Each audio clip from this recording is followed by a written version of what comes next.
Selamat datang di podcast Otak Masuk, kembangkan wawasan dengan canda. Nah, kembali lagi di pembacaan berita kali ini.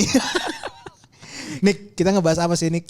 Ya, ini ada berita bagus nih, Bang. Wah, apa tuh? Untuk teman-teman yang ingin punya rumah, kini pemerintah memberikan sebuah program yang menarik. Apa lagi? Bebas PPN. Wow. Luar biasa. PPN itu adalah pajak penghasilan ya, teman-teman ya. Bukan. Pertama nilai. Pertama nilai gitu. Jadi kalau misalnya kita beli rumah, itu kadang kan kita tuh cuman yang dalam kepala kita harga yang kita negosiasikan gitu. Iya benar.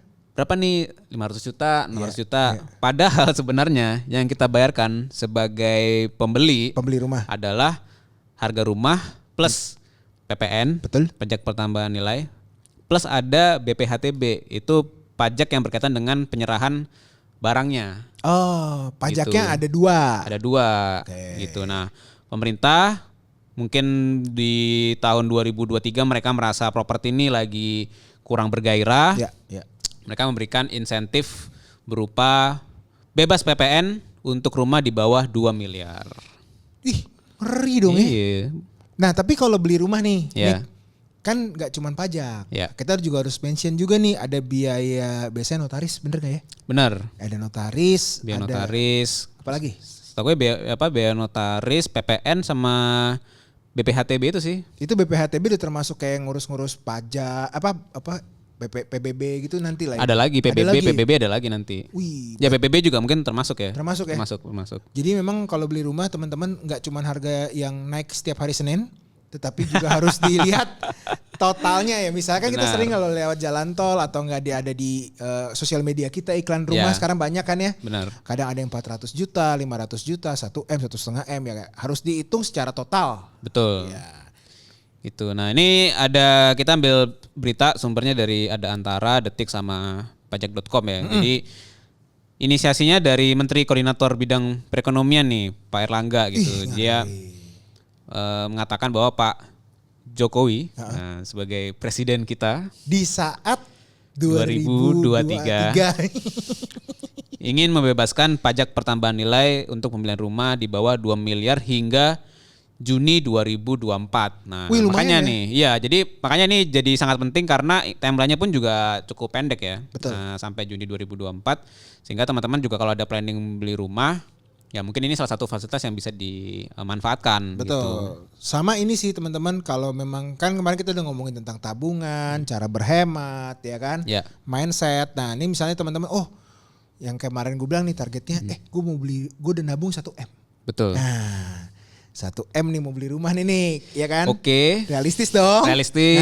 Nah, terus Buat DP-nya sih gede ya sebenarnya ya. Iya. Atau lu mau beli cash? ya nggak, misalnya belilah, Oke. mau beli kredit boleh, Oke. cash boleh. Nah ini kan biasa ada pajak PPN tuh berapa sih nih kalau rumah nih? 10%. 10% ya? 10%. Jadi- Ya 10% ya. Iya sih. Atau 11% yang baru. 11 11% sekarang, ya, 11. 11%. Jadi misalnya kita langsung simulasi aja nih biar teman-teman nanti juga bisa kegambar ya. Ya. Misalnya harga rumahnya kan yang bebas PPN di bawah 2M. Betul. 1M termasuk. 1M. Nah, 1M pajaknya berapa kalau dikali 11%? 110 juta. Wih, lumayan ya. Gede bang. Itu juga mungkin Anjir, seharga bonus mobil gua. bonus setahun juga mungkin gak nyampe segitu kali ya. Kalau teman-teman kita sih nyampe nih. Karena kita udah keluar aja. Iya. Nyampe lah buat mereka, beberapa orang mah nyampe. Jadi pajaknya ini yang 110 juta tadi, kalau equal 11% ya, Ya. itu digratiskan. Digratiskan 100% sampai Juni 2024. Nah, tapi sebenarnya pemerintah tuh tidak menyelesaikan programnya di Juni 2024. Jadi setelah Juni 2024 ya sampai ke akhir tahun itu tetap ada fasilitas tapi bukan 100% penghapusan, tapi 50%. Oh, Gitu. jadi di diskon 50. Ya, jadi kalau misalnya kita beli rumah sampai Juni 2024, tadi 110 juta free. Free, Nggak usah bayar. oke. Nah, tapi kalau nanti setelah Juni, berarti Juli sampai Desember, itu bayar berarti 55 juta. Dari yang seharusnya 110 juta gitu. Lu bayar setengahnya. Oke. Nah, tapi ini untuk rumah-rumah yang 500 juta, 200 juta juga termasuk dong? Termasuk. Nah, ada lagi mungkin yang berbeda adalah kalau kita beli rumahnya tuh rumah subsidi. Gitu. Dibahas. Yang ini dibahas.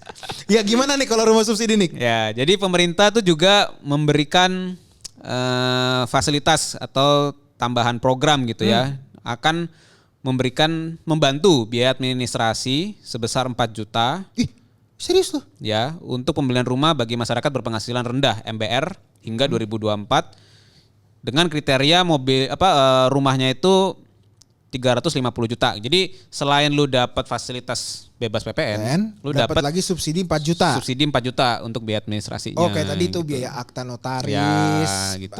tambah-tambahan yang lain lah ya. Betul. Jadi diharapkan 2 insentif ini itu bisa mendorong pertumbuhan sektor perumahan yang sempat mengalami kontraksi di tahun lalu ya hingga 0,67%. Jadi memang jadi concern sih gitu. Ya karena kan mungkin tahun lalu itu kan juga kita baru bangkit dari pandemi ya. Betul. Nah, jadi memang sektor properti ada konstruksi. Kontraksi apa nih? Kontraksi tadi ya, kontraksi itu kalau di otak gue tuh ya buat ibu-ibu hamil ya. Iya dong.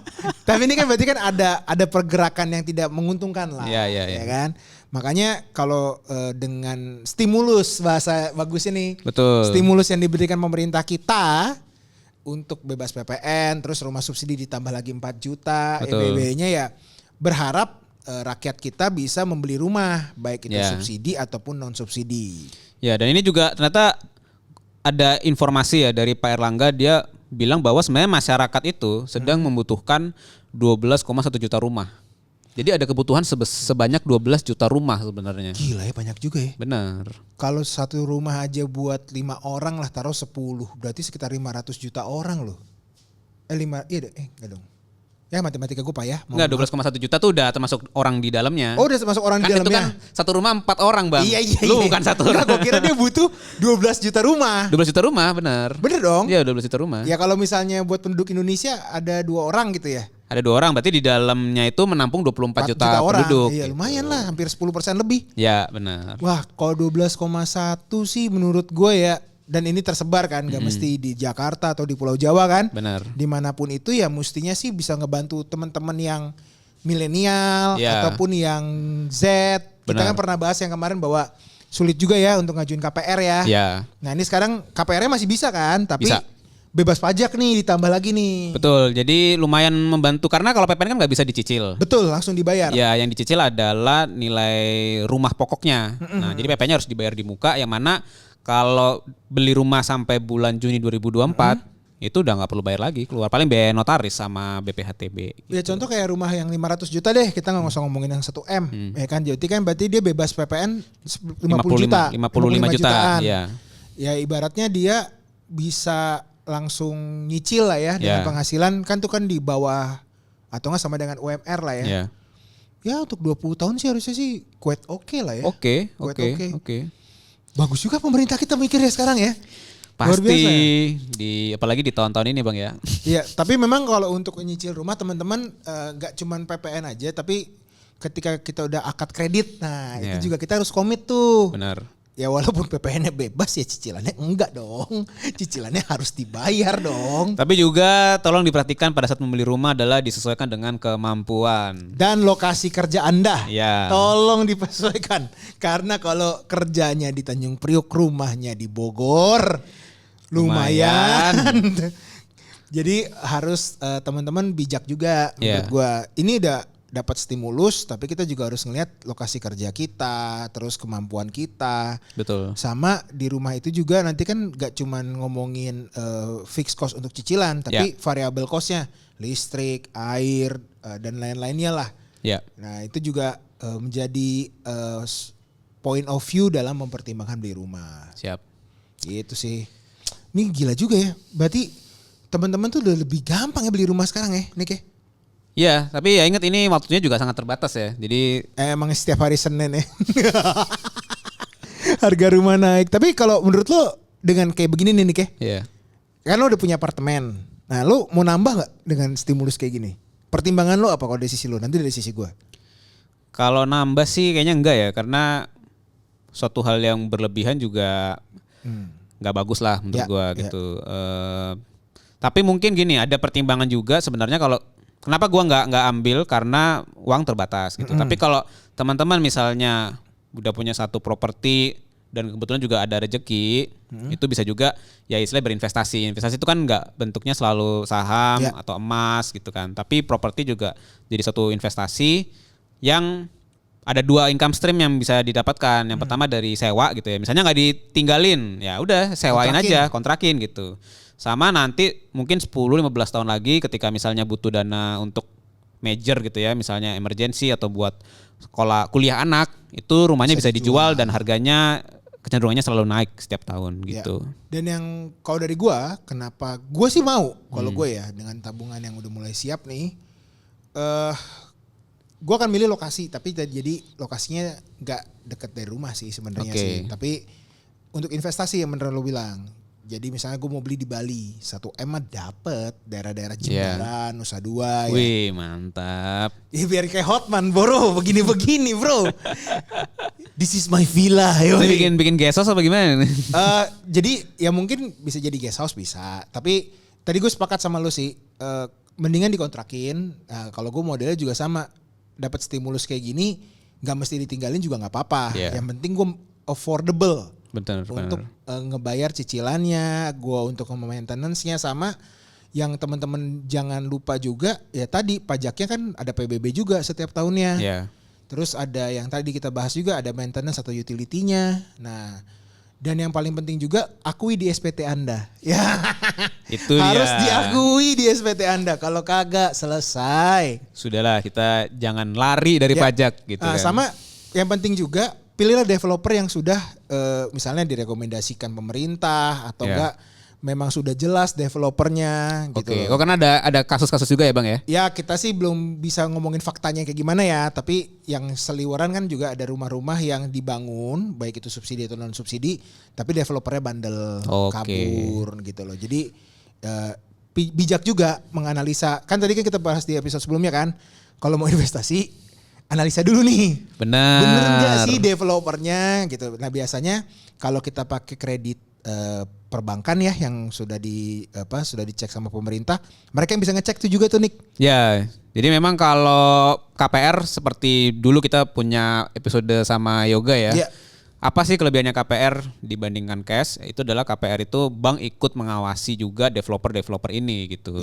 Jadi kemungkinan ada yang bandel itu juga kecil lah gitu. Ya, jadi teman-teman jangan takut untuk membeli rumah dengan stimulus seperti ini.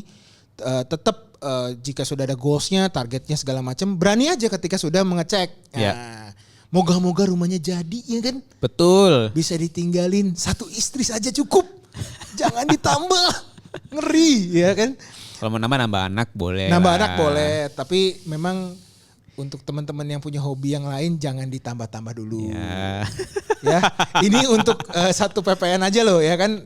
Dan saya berharap juga generasi milenial sama Z dengan stimulus ini berani beli rumah sih. Betul. Jadi jangan takut.